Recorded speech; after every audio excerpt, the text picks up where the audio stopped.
ఉండడానికి కాదు ఒక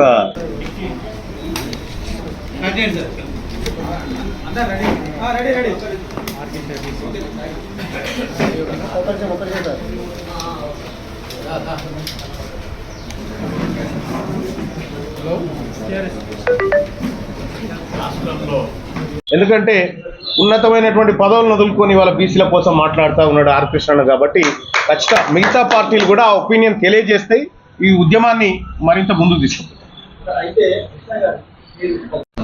ఇవి వేరే రాష్ట్రాల్లో లేవు. అట్లే మన దగ్గర ఉన్న ఉద్యోగుల శాతం ఇతర రాష్ట్రాలలో రాజకీయ రంగాల లోపల రాజకీయ రంగాల లోపల సమాన వాటా మేమెంతో మాకంత, మా జనాభా ఎంత ఉందో మాకంత వాటి ఇవ్వాలనేదే ఈ పోరాట వ్యవస్థ లక్ష్యం. పెడతాం, అన్ని కుల సంఘాలను కూడా సమీకరించి అందరినీ ఉద్యమంలో భాగస్వామ్యం చేయాలనేది మా దశల వారీగా చేసి ధర్నా చేసి ముట్టడించాం. ఈ విధంగా అనేకమైన ఉద్యోగాలు భర్తీ చేయాలని, బీసీలకు న్యాయం చేయడం లేదని చెప్పి ఇందుకోసం బలమైన ఉద్యమాన్ని చేయాలని చెప్పి ఆలోచిస్తున్నారు. అదేవిధంగా ఇటీవల 6-7 సభలు జరిగాయి ముఖ్యమైన బీసీ నాయకులతోటి, బీసీ కుల సంఘాలతోటి, బీసీ సంఘాలతోటి. అనేక చోట్ల హైదరాబాద్లోనే మేజర్ నాయకులందరినీ పిలిపించి సమావేశాలు జరిపాం. వాళ్ళందరూ కూడా 76 సంవత్సరాల స్వతంత్రం తర్వాత బీసీలకు ఏ రంగంలో కూడా న్యాయం జరగడం లేదు. అందుకే బలమైన బీసీ ఉద్యమాన్ని మన తెలంగాణ రాష్ట్రంలో నిర్మిస్తే తప్పనిసరిగా కేంద్ర ప్రభుత్వము, రాష్ట్ర ప్రభుత్వాలు అన్ని రంగాలలో విద్య, ఉద్యోగ, ఆర్థిక, రాజకీయ రంగాల లోపల మన వాటా మనకు లభిస్తుంది. స్థానిక సంస్థల్లో రిజర్వేషన్లు పెరుగుతాయి, అదేవిధంగా చట్టసభల్లో రిజర్వేషన్లు పెరుగుతాయి.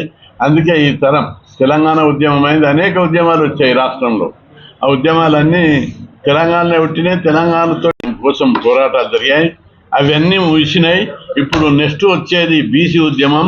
అందుకే ఈ ఉద్యమాన్ని బలోపేతం చేయాలని చెప్పి అందరూ కూడా ముక్త కంఠంతో నినదిస్తున్న సంధికాలం ఇది. ఆ ఉద్దేశంతో రాజ్యసభ పదవి కాలం ఇంకా 4 ఏళ్ళు ఉంది. ఉన్నప్పటికీ కూడా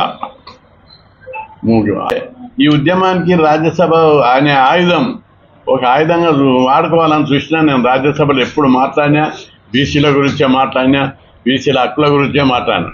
ఈ ఉద్యమం నిర్మిస్తే తప్పనిసరి కేంద్ర రాష్ట్ర ప్రభుత్వాలన్నీ దిగొస్తాయనే ఆశయంతో నా ముందు 2 ఆశయాలు ఉన్నాయి. ఒకటి, రాజ్యాధికారంలో వాటా.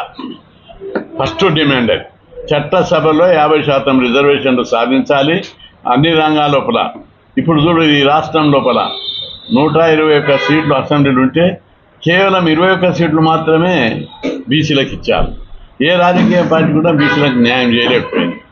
అదేవిధంగా అన్ని రాష్ట్రాల్లో ఇదే పరిస్థితి. ఇంకా మన రాష్ట్రంలో ఇంత బీసీ ఉద్యమం ఉన్నది, దీనికి భయపడి కూడా వాళ్ళు లోన్లు ఇవ్వడం లేదు, స్కీమ్లు ఇవ్వడం లేదు, బీసీ విద్యార్థులకు ఫుల్ ఫీజు రియంబర్స్మెంట్ ఇవ్వడం లేదు, ఉద్యోగాలలో కూడా నామినల్గా ఇస్తున్నారు. ఈ విధంగా బీసీలకు అన్ని అడుగున అన్యాయం జరుగుతుంది. రాజ్యాధికారం వస్తే అన్నీ కూడా జనాభా ప్రకారం వస్తాయి. అది ఒక భాగం. రెండవ భాగం తీసుకున్నట్లయితే మన రాష్ట్రంలో నేను గత 50 సంవత్సరాలుగా పోరాడి హాస్టల్ చదువుకోవాలి, బీసీలు, ఎస్సీలు, ఎస్టీలు చదువుకోవాలని హాస్టళ్ళు పెట్టాలని, స్కాలర్షిప్ స్కీమ్ పెట్టాలని, అదేవిధంగా గురుకుల పాఠశాలలు పెట్టాలని పోరాటం దశల వారీగా తీసుకొచ్చి దేశంలో ఎక్కడ లేని విధంగా మన రాష్ట్రంలో కూడా ఉన్నన్ని హాస్టళ్ళు, 2 తెలుగు రాష్ట్రాలు ఉన్నన్ని హాస్టళ్ళు, గురుకులాలు, ఫీజు రియంబర్స్మెంట్ పథకం ఈ దేశంలో ఏ రాష్ట్రంలో లేవు. ప్రతి ఒక్కరికి స్కాలర్షిప్ వస్తుంది ఇక్కడ. వీటి కోసం అనేక సమరశీల పోరాటాలు చేశాం, అనేక మిలిటెంట్ ఉద్యమాలు చేశాం, ఉద్యోగాల భర్తీ కోసం ఉద్యమాలు చేశాం. ఉద్యోగాలలో బీసీలు ఈరోజు 58% ఉన్నారు మొత్తం రాష్ట్ర ప్రభుత్వంలో. ఈ ఉద్యమాన్ని బలోపేతం చేయాలన్నారు. అయితే ఇక్కడ ఒక క్లారిఫికేషన్ కావాలి అందరికీ. ఎందుకు రాజీనామా చేసినావు అంటే పార్టీ రహితంగా ఉద్యమం జరపాలని.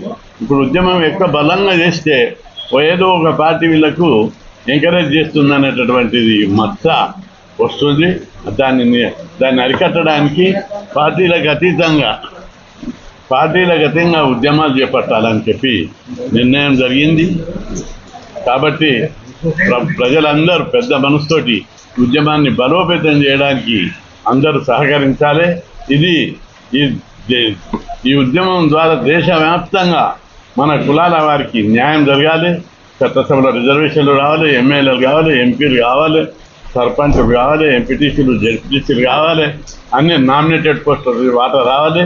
ఈ విధంగా జరగడం లేదు కాబట్టి బలమైన ఉద్యమం జరగాలి. బలోపేతం చేయడానికి గ్రామ కమిటీలు వేయాలి, మండల కమిటీలు వేయాలి, అదేవిధంగా జిల్లా కమిటీలు వేయాలని చెప్పి విజ్ఞప్తి చేస్తాను. మీకు అన్ని ఇప్పుడు నేను రాజీనామా చేసిన నుంచి అన్ని పార్టీలు వచ్చిపోతున్నాయి.